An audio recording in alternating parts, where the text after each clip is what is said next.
Hello everyone, this is Crypto Bit Law, here with another blockchain legal brief. And today, we're going to discuss recent comments by SEC Commissioner Hester Peirce that state to the effect that the United States recently dropped the ball on crypto regulation. But before we dive in, please, if you like this content, give it a thumbs up and subscribe to our channel. And with that said, let's jump right on in. Alright, so as we can see here, CNBC reports SEC's Hester Peirce says the U.S. has dropped the ball on crypto regulation. And this Hester Peirce, SEC commissioner, she's known in the industry as Crypto Mom. I don't know why, but it's kind of creepy, but I don't know. I guess because she keeps tabs on crypto, but that's just what they call her in the industry. But moving on, the key points from this are the U.S. has dropped the ball on crypto regulation, according to the Securities and Exchange Commissioner Hester Peirce. And she says the knock-on effects of that failure keep her up at night. Sure they do, Hester. Sure they do. Quote, "There's a lot of fraud in this space because it's the hot area at the moment.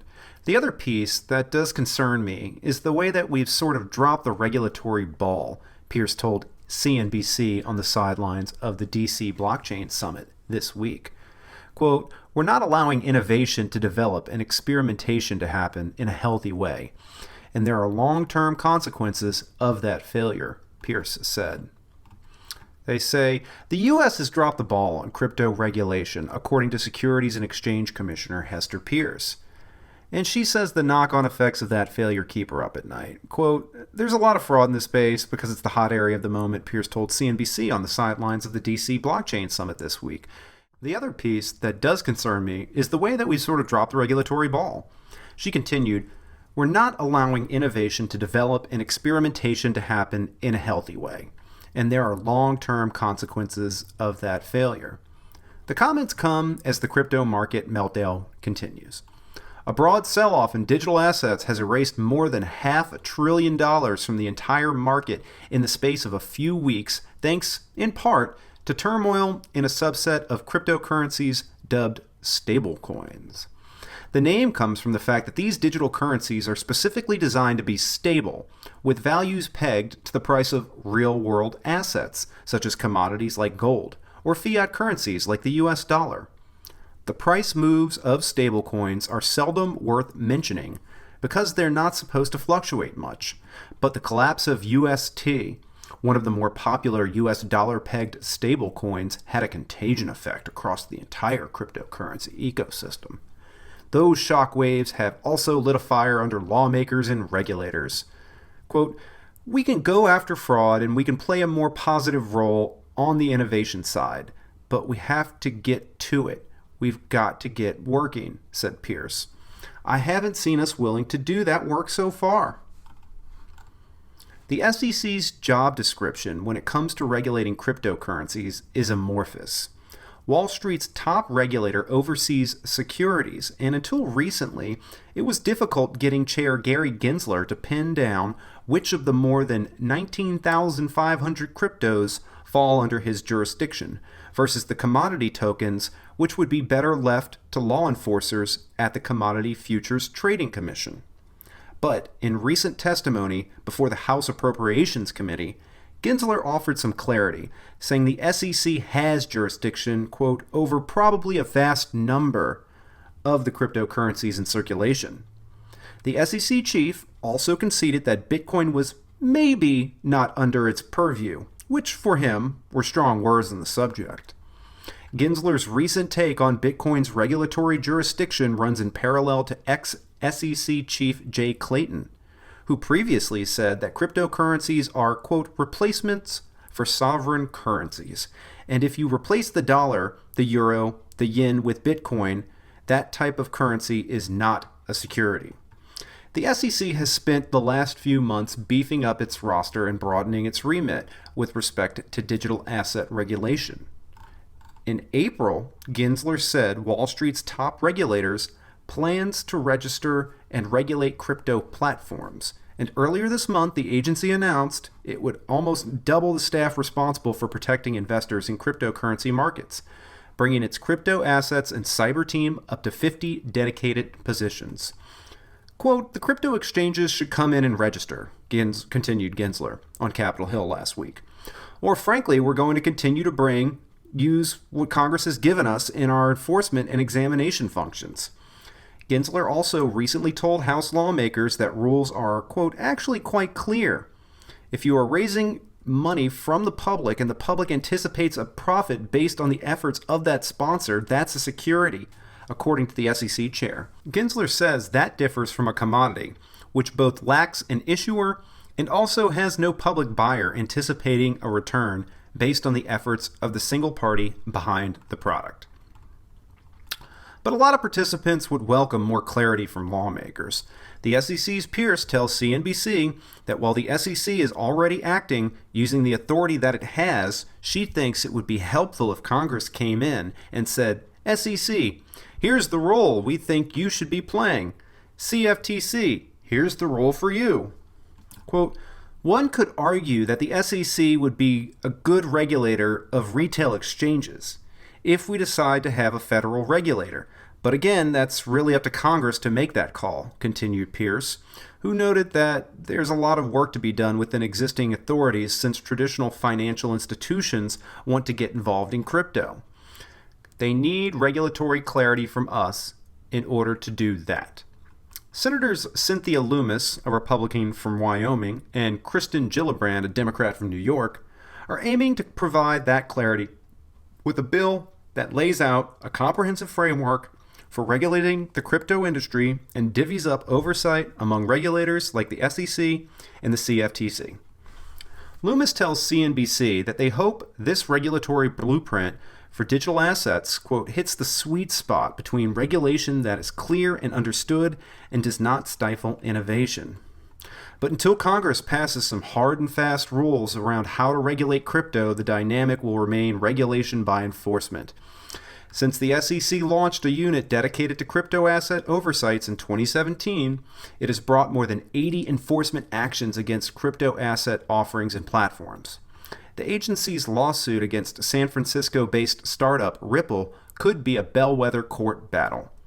In 2020, the SEC alleged that Ripple, its CEO Brad Garlinghouse, and the company's executive chairman violated securities laws when it sold $1.4 billion worth of XRP, the world's sixth largest cryptocurrency. Amid the wider sell-off, XRP is down 42% in the last 30 days, according to CoinGecko. Ripple says its token is not a security, and so goes the continued confusion over which digital coins fall into which regulatory bucket. The ambiguity at one point also extended to Ether, the world's second biggest cryptocurrency by market cap, when in 2018, an SEC director said that, quote, the Ethereum network and its decentralized structure, current offers and sales of Ether are not securities transactions. We've touched on that before, the fact that the SEC previously came out and said that Ethereum isn't a security.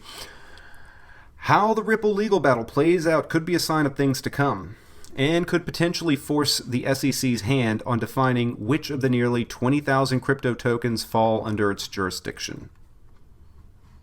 All right, so there's a lot there to unpack. I guess, the main points are that I agree with crypto mom, Hester Peirce, insofar as much as she stated that the job is really on Congress. The onus is on Congress. Congress is tasked with passing the laws that should state out, hey, CFTC, this type of crypto with these types of qualities, these are yours. You need to regulate these. And SEC, if a cryptocurrency or token has these types of characteristics or these types of qualities, it falls under your purview and your jurisdiction. And that job to delegate who gets to regulate what and how, that should ultimately be up to Congress, and Congress needs to take the lead in doing that. That's what they are tasked to do, to set up the laws. And that touched on this point with this bill by Senator Lummis, and I forgot the other one, the Democrat out of New York.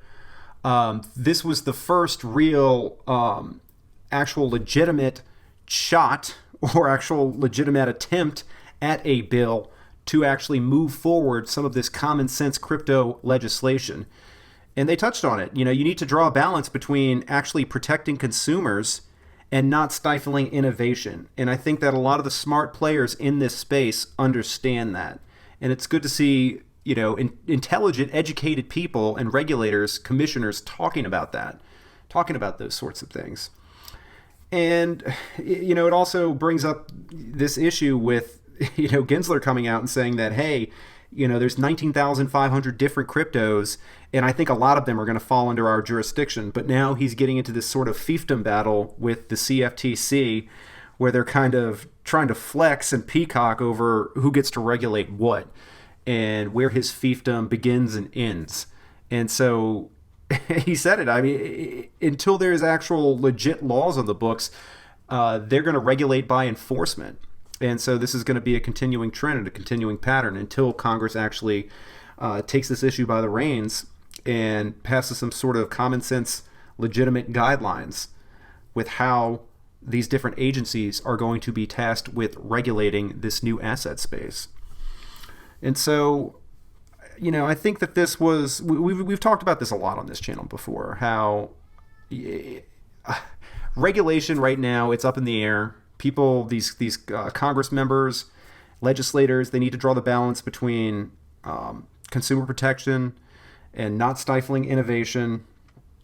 And ultimately, I think that once that is set in stone, once we actually have a clearly defined set of laws and guiding principles with which to understand and navigate the market, then you will start to see wider spread adoption by bigger institutional players. And then once that happens, then number really go up. Then it's going to be up only for at least a fair while. Because it's that old adage, you know, if there's one thing that really the markets hate, it's uncertainty.